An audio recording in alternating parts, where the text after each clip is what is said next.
अस्सलाम वालेकुम रहमतुल्लाहि व बरकातुहू। मैं आपका मेज़बान मोहम्मद अबू बकर। मैं अपने मुखालिफिन को सबसे पहले तो इतना कहूँगा कि मुझे आता नहीं है फ़न सर झुका के बात करने का।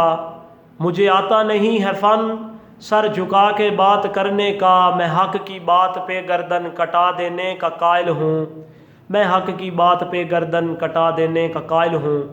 मैं आज मल्लोवाना मोड़ की सरजमीन से पेट्रोलिंग चेक पोस्ट मल्लोवाना मोड़ मद्दो की रोड ASI आबिद परवेज़ नामी शख्स ने जो मल्लोवाना मोड़ पर रिश्वतखोरी का बाज़ार गर्म किया हुआ है, उसकी थोड़ी जो डिटेल है वो मैं आपके सामने रखना चाहूँगा कि तफसीलात क्या है। मुझे एक कॉल वसूल होती है, जिस कॉल के अंदर मुझे ये बताया जाता है कि सर जो ASI Abid Parvez patrolling check post Mallowana मोड़ मद्दो की रोड से वाबस्ता है, उन्होंने सर इधर हमारा जो है ना जीना मुहाल किया हुआ है। हम जो है ना खून के आंसू रो रहे हैं। मैंने कहा जी क्या बात है? उन्होंने बताया जी कि सर हम घर से चौक पे निकलते हैं तो हम जो है ना इतनी जेब में सब्ज़ी के पैसे नहीं होते जितने हम उसको दे के वापस आते हैं, या फिर सब्ज़ी लेके आते हैं या फिर रिश्वत उसको दे के आते हैं।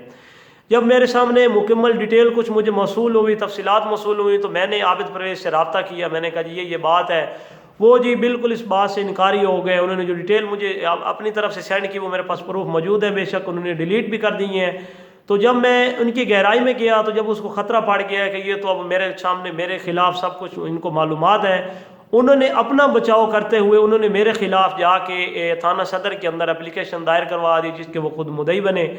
और वो एप्लीकेशन दर्ज हुई कि ये फेक साफ़ी है, ये है वो, जो वो लिख सकते थे उन्होंने अपना बचाव करने के लिए वो उधर से मार्क हो के जी मल्लोवाना मोड़ चौकी पे पहुँचे। मुझे उससे कॉल वसूल होती है, जो भी चौकी इंचार्ज साहब तैनात हैं, उनको जब मैंने कॉल की, उनसे मेरा कॉन्टैक्ट हुआ, मैंने उनकी जो है ना बहुत ही अच्छे अखलाक के मालिक थे, तो उनसे जब मेरी बात हुई मुकम्मल डिटेल, फिर मेरी जो ज़ेर साया मेरी टीम काम कर रही है उनसे मैंने कॉन्टैक्ट किया। मेरी टीम वहाँ पे पहुँच गई तो उन्होंने जाके जब बात मुकम्मल तस्दीक के साथ की तो वो उधर से झूठा करार पाया।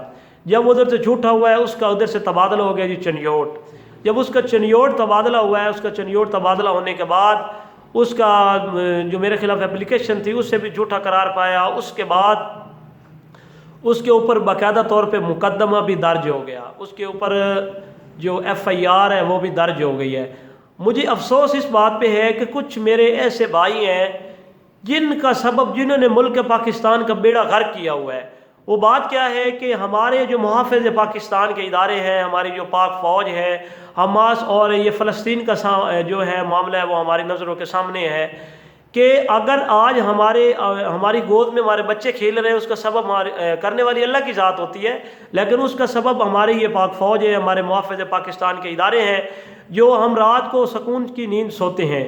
वो भी आपके सामने फ़लस्तीन के लोग जो हमारे भाई हैं, मुसलमान हैं, कि हमारी नज़रों के सामने उनके बच्चों की किसी की टांग नहीं, किसी का हाथ नहीं, किसी की गर्दन नहीं है, वो भी ज़िंदगी बसर कर रहे हैं। तो मैं उन लोगों के इंशाअल्लाह मैं उनके साथ टकराऊंगा और हर हाल में टकराऊंगा जो मेरे मुहाफ़िज़ पाकिस्तान के इदारों को दागदार करना चाह रहे हैं। और मैं अपने DPO जंग, DC जंग, DSP जंग और IG साहब और जो मुकम्मल आला अफसरान हैं उनका मैं तहे दिल से शुक्रिया अदा करता हूँ कि इस करप्ट अफसर को मुहाफ़िज़ पाकिस्तान के इदारे और जो मुहाफ़िज़ वतन हैं इदारे, उनको दागदार करने वाले करप्ट अफसर को निकाल कर उन्होंने बैर फेंका और अपने इदारे को दागदार होने से बचाया। और जो हमारे इलाका मल्लोवाना मोड़ के अंदर इंतशार फैल रहा था अवाम और इदारों के दरमियान, उनको ख़त्म किया। इन पर मैं तमाम इदारों का तहे दिल से शुक्रिया अदा करता हूँ और इंशाअल्लाह जो जालिम हैं उनका मैंने डट के मुकाबला करना है, चाहे मेरी गर्दन क्यों न उतर जाए।